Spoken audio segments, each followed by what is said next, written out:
What happened in Lagos is that ECA joined forces with the African Union Commission, the government of Nigeria, and the Rockefeller Foundation to organize this Africa Trade Forum that looked at the AfCFTA, what it means for stakeholders, what it means for the continent, what it means for our development prospects. I think the discussions went very well. Being located in Lagos in Nigeria, where there has been much stakeholder consultation, I think it was very appropriate that the forum provided another opportunity for Nigerian stakeholders to revisit the issues behind the AfCFTA. I don't think there's ever been a question of Nigeria not signing the AfCFTA. It participated very fully in the negotiations. Nigeria chaired the last three negotiation forums before the deal was finalized.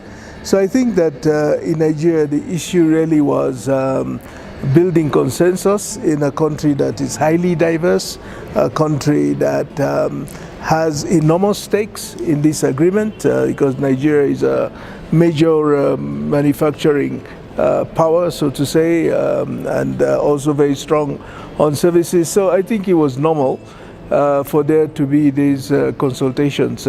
All the political parties in Nigeria are committed to this deal. So I think it's just a question of time. Once the dust is settled, they feel comfortable with the consultative process, that they will sign and ratify the deal. The countries now need to finalize the tariff modalities. It has been agreed that they will start at 90% of liberalization on 90% of tariff lines.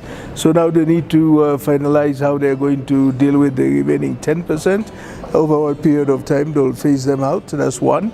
They need to identify which service sectors or subsectors among what has been agreed in the services modalities they'll be opening up.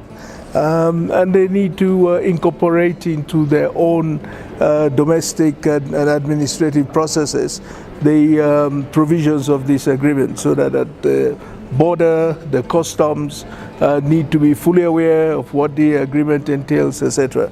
So the next phase obviously is the, if you like, the domestication of the agreement, and that is to be followed by the second phase, the new negotiations on some key areas that will complete the markets that this agreement is creating. And these areas are competition policy, intellectual property, and investment.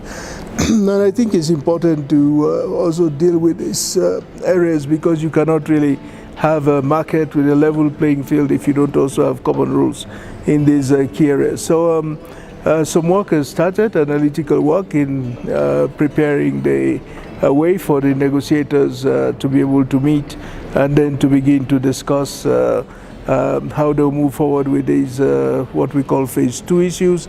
But more importantly, and especially from what we have learned during the first phase of the process, how they'll bring stakeholders into the consultative